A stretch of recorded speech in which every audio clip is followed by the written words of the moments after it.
Halo teman-teman semuanya, salam sejahtera bagi kita semua.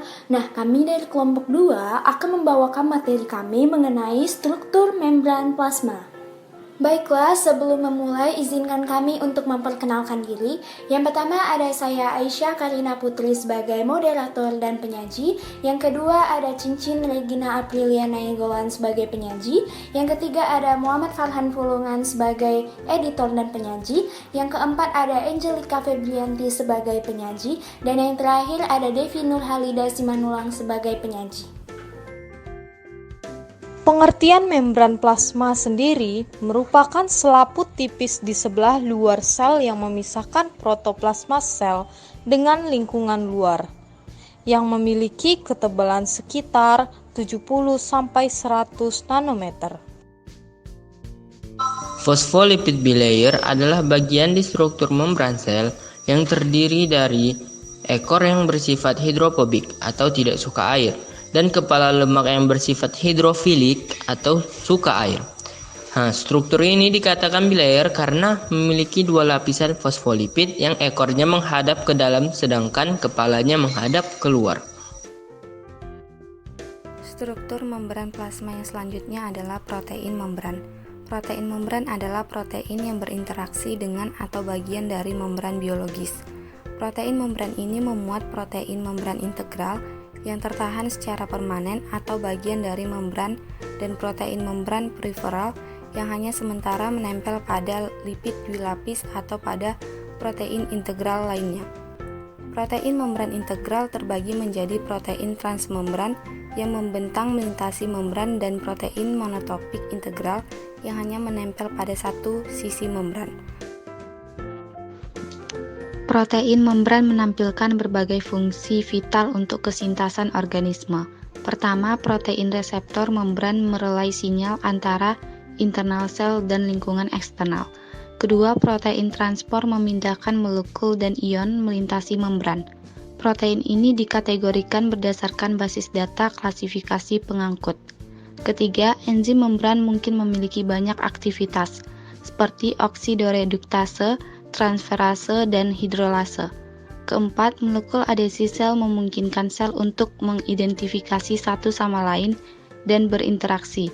Sebagai contoh, protein yang terlibat dalam respons imun.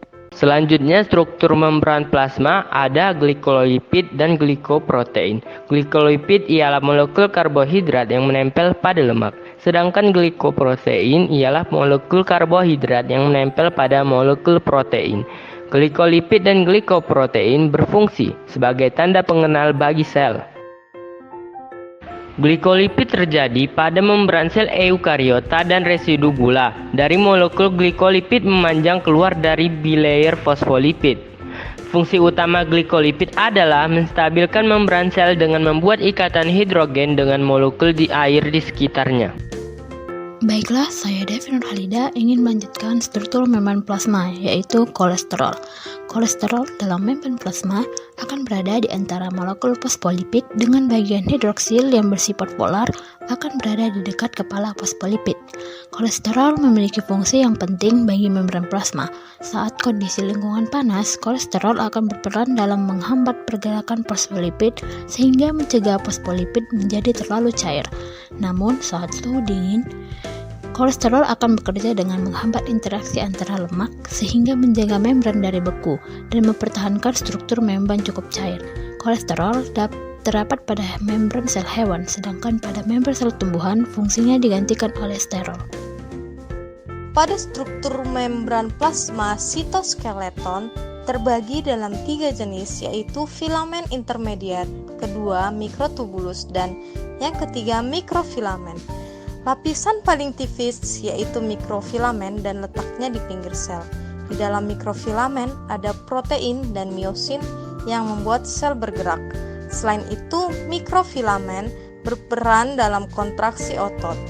Kalau lapisan yang ketebalannya sedang yaitu filamen intermediat. Filamen intermediat tersebar di sitosol dan fungsinya untuk mempertahankan bentuk sel. Yang terakhir adalah tentang mikrotubulus yang menjadi lapisan paling tebal dan tersusun dari protein tubulus. yang fungsinya untuk menggerakkan organel, pembentukan silia, dan flagel. Nah, itu tadi yang merupakan struktur sel dengan komponen-komponen sel yang ada di dalam sitoskeleton. Nah, selanjutnya di sini saya akan menjelaskan mengenai apa itu fungsi dari membran plasma.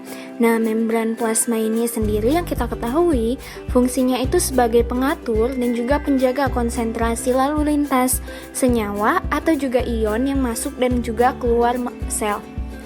Nah, yang kedua, dia itu sebagai pembungkus sel dan juga pembatas dari perluasan sel. Nah, yang ketiga, dia ini sebagai filter yang sangat selektif dan alat untuk transport aktif. Nah, yang keempat, dia ini sebagai sensor untuk sinyal-sinyal yang berada di luar sel. Dan yang terakhir, dia ini sebagai pengatur dalam proses eksositosis. Baiklah, sekian dari video pembelajaran dari kelompok 2 biosel. Kurang dan lebih kami mohon maaf. Sekian dan terima kasih.